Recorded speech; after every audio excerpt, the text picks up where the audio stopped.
Bueno, pues continuamos con ustedes, amigos. Muy buenas noches, nuevamente. Y seguimos con César Iglesias y bueno, el tema que continúa en la mesa el día de hoy es el del 11 de septiembre del 2001 en Estados Unidos, en Nueva York, lo de las Torres Gemelas. César, todo tuyo el micrófono. Bueno, me gustaría apuntar algunas ideas que ha puesto sobre la mesa ya Carlos Antonio Aguirre Rojas y que me parece necesario recuperar el día de hoy. La primera de ellas, en torno a este suceso que conmocionó al mundo, y lo conmocionó justo porque se presentaba una y otra vez y se repetían una y otra vez dentro de los medios de comunicación, dentro de los más medias, un ataque perpetrado dentro de los Estados Unidos. Vaya, es interesante ver cómo los medios de comunicación pudieron colocar esta agenda justo porque era Norteamérica, justo porque era Estados Unidos, justo porque nunca se había visto dentro del estado de la barbarie, el estado acostumbrado a establecer la barbarie, dentro del mismo estado a padecerla, ¿no? A ver un poco de lo que le había regalado al mundo. Eh, Vaya, si avanzamos en esta dirección, pero es importante tenerlo en cuenta. Pero lo primero que es necesario, el primer apunte necesario es que deberíamos de saber que George Bush Jr. llegó a la presidencia de los Estados Unidos con una elección sumamente cuestionada. Se hablaba de fraude electoral. La presidencia se tuvo que resolver en, digamos, en el Poder Judicial. En la mesa. En la mesa exactamente. No fue un presidente que no contaba con la legitimidad social. El primer presidente en 100 años, con casi 100 años, en poder encarecer de esto. Vaya, ni Nixon llegó al poder así. Su legitimidad estaba muy limitada y evidentemente había un consenso social muy, muy frágil. Eh, pero vaya, o sea, una vez que aparece esto, el concepto de terrorismo le ayuda a generar una especie de patriotismo que pueda envolver su proyecto y generar su proceso de legitimidad. Eh, Utilizó la idea de terrorismo para poder justificar ante Estados Unidos y el mundo su presidencia y buscar avanzar en sus propios proyectos. Eh, Ese es el primer apunte que me gustaría poner en la mesa. El segundo apunte creo que es muy importante también porque ya presentaba la economía norteamericana signos de recesión para ese momento. Y el Parlamento de los Estados Unidos, bueno, la Cámara Baja y la Cámara Alta, le negaban a Bush el incremento en el gasto militar y justo lo que había era que había una resistencia a militarizar la economía. Pero después de los ataques, lo que sucede es que se instala toda una economía de guerra. Y cuando hablo de una economía de guerra es que se canalizan recursos que deberían de ir para a educación, recursos que deberían de ir a salud, recursos que deberían ir a todos los desarrollos sociales, van canalizados a la guerra. Justo así, Bush logra recanalizar recursos para evitar, o para más bien no evitarla, sino más bien nada más aplazar la crisis económica de Estados Unidos. Es evidente que no pudieron aplazarla más que 7 años. Y en ese punto también otro punto necesario que habría que colocar en la mesa es que Bush buscaba antes de los ataques relanzar a la OTAN. La OTAN había sido esencialmente, estaba ahí justificada, ese aparato militar que controla a un comandante de los Estados Unidos, a diferentes a un general de los Estados Unidos a diferentes generales de todas las Fuerzas Armadas de Europa.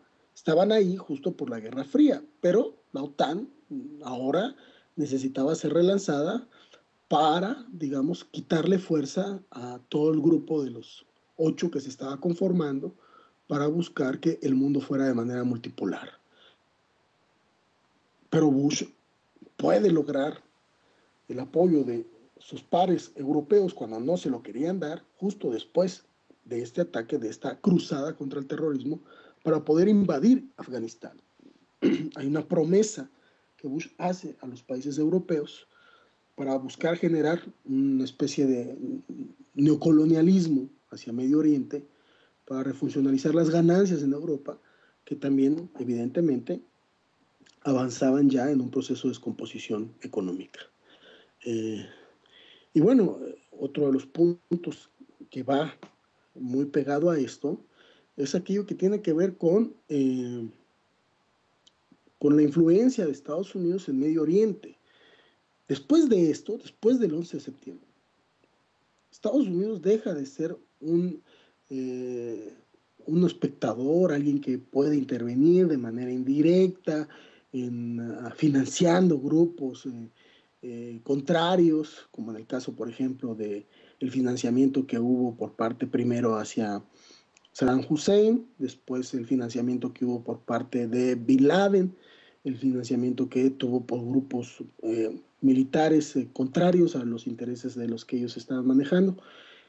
Creo que la paradoja más importante de esta lección que no aprenden los gringos es lo que está sucediendo con el actual Estado Islámico. Hace apenas algunos meses, John McCain, llegaba a darle armas al líder de la resistencia ISIS para derrocar a Bashar al-Assad, y eso no sucedió, pero lo que sucedió fue que el Estado Islámico tuviera armas eh, suministradas por Estados Unidos. Bonita cosa. Pero bueno, lo que mostró el 11 de septiembre es que, lejos de estar ahí de manera indirecta, encubierta, se pasó a un plano de intervención directa. Mostró muy bien, de manera radical, la profundidad del conflicto que iba a desatar después sobre India, sobre Pakistán, sobre Irán, sobre Irak, lo que iba a suceder con Palestina y con Gaza, con Palestina, perdón, con Palestina y el Estado de Israel. Eso es lo que estamos viendo ahora. Otro punto que creo que es importante tocar el día de hoy, creo que es aquel que tiene que ver con los acuerdos que ya se habían establecido. Los acuerdos que ya se habían establecido entre China, Rusia e India, vean ustedes, para el abastecimiento de gas y petróleo. Primero con Irak y también con Afganistán.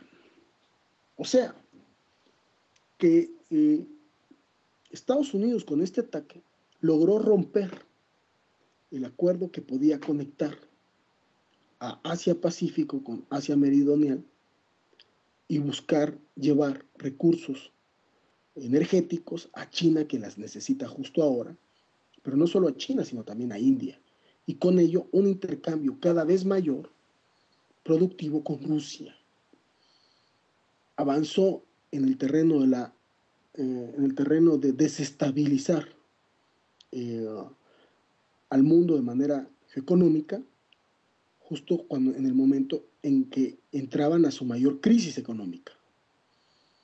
Y bueno, creo que aquí en este sentido, pues es importante recordar al 11 de septiembre por estas cosas tan importantes que sucedieron, para que no se nos quede, se nos olvide que evidentemente hay una utilización de este hecho histórico para recanalizar, refuncionalizar un Estado autoritario mundial.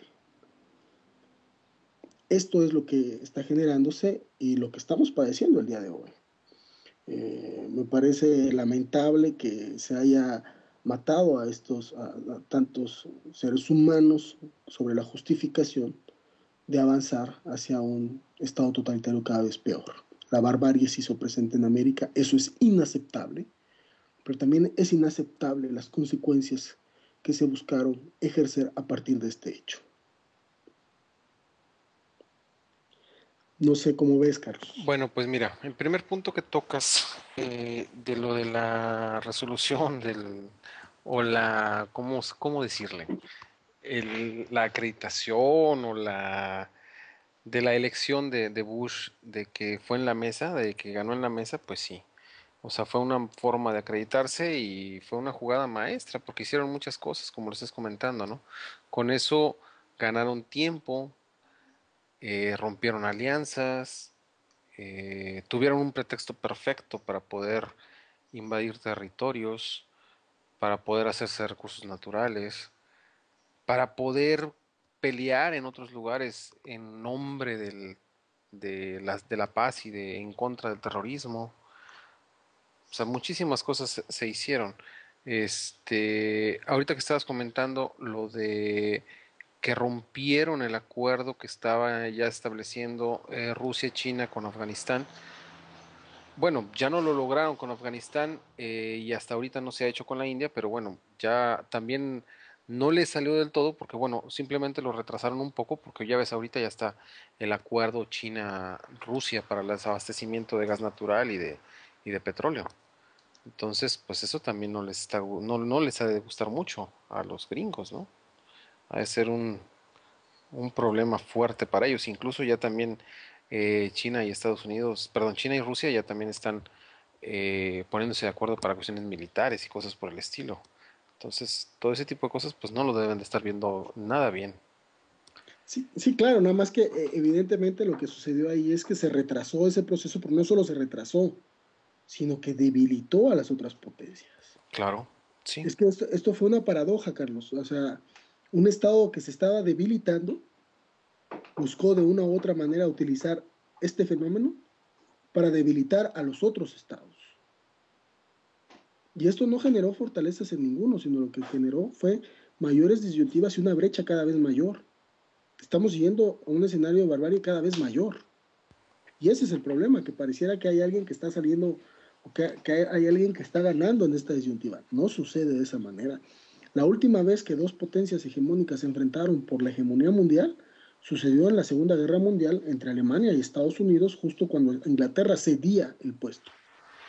Y lo que tuvimos fue, pues justo eso, una guerra mundial.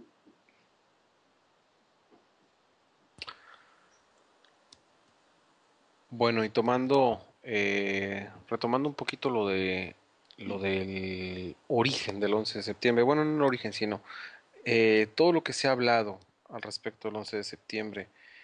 Eh, Te comentaba fuera del aire, de el director de no, perdón, un piloto de la CIA que aseguraba que no existieron aviones en el 11 de septiembre, lo cual es una teoría bastante, eh, ¿cómo llamarle? Pues rara, no sé. Claro. Mira, Carlos, yo creo que salieron múltiples teorías conspiracionistas.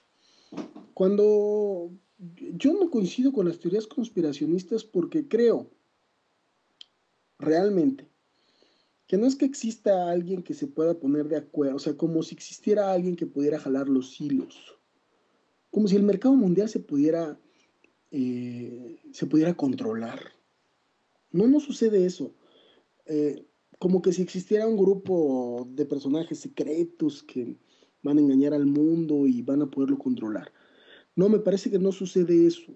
Eso es lo que las teorías conspiracionistas logran de a veces no dar cuenta de los sucesos históricos para dimensionarlos.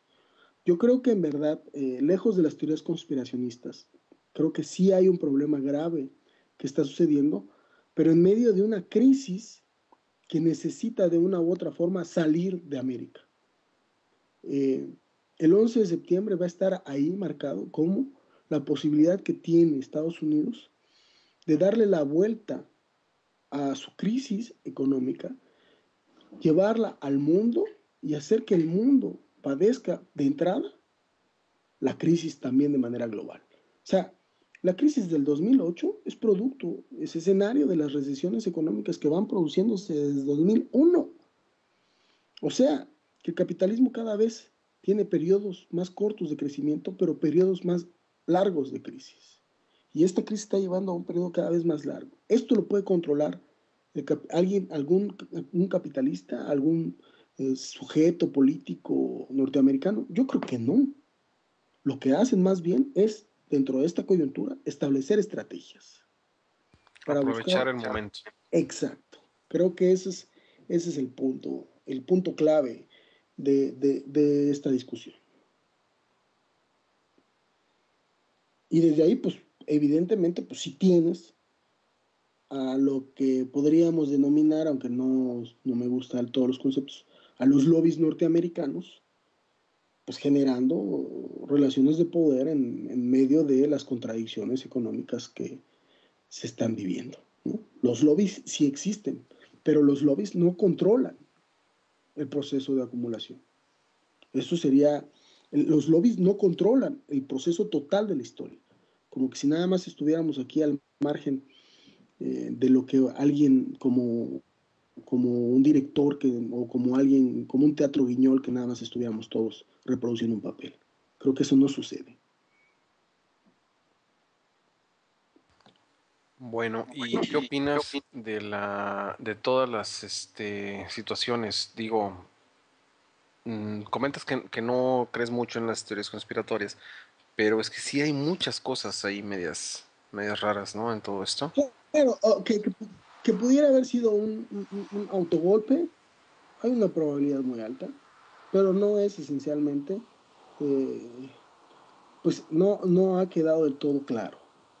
Pero hacerle caso a esto de que ha sido una planificación de un grupo secreto que busca desestabilizar el mundo para poderlo tener a sus pies, me parece que no da cuenta exactamente de lo que está sucediendo. Más bien la mesa, lo que se pone en la mesa es lo que sucedió y lo que debería de analizarse. Y las consecuencias que han Exacto, venido a partir exacto. de esto, ¿no? Sí, Fíjate, sí. nos comenta Noahí, dice 9/11, sacrificio humano. Y sinceramente yo estoy de acuerdo con ella.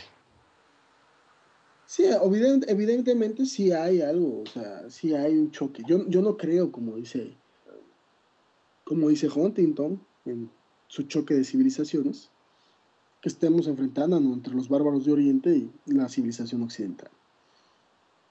Más bien lo que está sucediendo es que hay un proyecto que se está llevando a cabo de manera, pues, ¿cómo decirlo?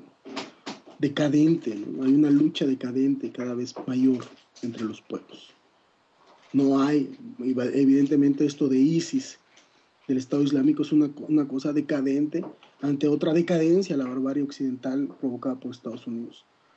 Son procesos que no te llevan a ningún lado para la construcción de un mundo social armónico. Hay una decadencia en ese sentido. Y sí hay sacrificios humanos, evidentemente. Justo contra eso habría que analizar de manera más profunda las cosas que podemos decir. Pero me parece que hasta aquí podríamos sintetizar estos dos 11 de septiembre. Sí, Eh, fíjate, yo no tengo el dato exacto, ahorita lo estuve buscando y no lo encontré. ¿Cuál era? Empezaste hablando de lo de Bush, cómo pues no estaba legítimo, cómo llegó a la presidencia y todo eso. Estaba buscando ya ves que en Estados Unidos manejan mucho lo de la popularidad del presidente. Estaba buscando el antes y después, pero no lo encontré. Sería interesante verla, porque yo creo que ahí fue una tendencia, o sea, fue un cambio drástico, ¿no? sí, ¿no? Se legitimó este discurso patriótico, avanzar en reducir las libertades civiles. Lograron hacer a juego de un sentimentalismo Fue un Pearl exacerbado. Harbor.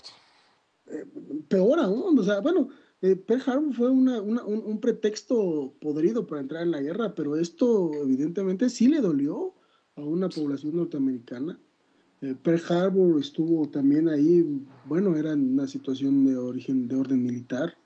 Eh, hay una situación de estados militares enfrentándose, pero lo que sucedió en el 11 de septiembre fue una situación de civiles que evidentemente le dolió al pueblo A la población, norteamericano. claro, al pueblo. Sí, o sea, Sí, eso sí, sí, sí. o sea, eso no habría que jugar con eso, habría que respetar eso. No, totalmente, totalmente, porque sí, murieron muchísimas personas. Murieron muchísimas personas y pues desafortunadamente no sabemos exactamente cómo fue todo eso. Hay muchas cosas ahí raras, pero bueno. Como dices, lo importante actualmente es ver todo lo que ha conllevado y todo lo que ha provocado y todo lo que ha venido detrás de esta tragedia, ¿no? Claro, sí, creo que eso sería la elección que deberíamos de tener el día de hoy. Pues muy bien, César. No sé si quisieras agregar algo más No, o yo nos creo que vamos a... aquí estamos bien, Carlos. Bueno, pues te agradezco mucho Despedirnos, ¿no? ¿Perdón? Despedirnos del público, Sí, pues sí, sí. muchas gracias. Te agradezco mucho la participación del día de hoy. Muy interesantes los puntos de vista de los dos 11 de septiembre. Y pues pronto estaremos nuevamente con ustedes, amigos. César, muchas gracias. Bueno, muchas gracias a todos, cuídense. Gracias, amigos. Descansen. Nos vemos pronto.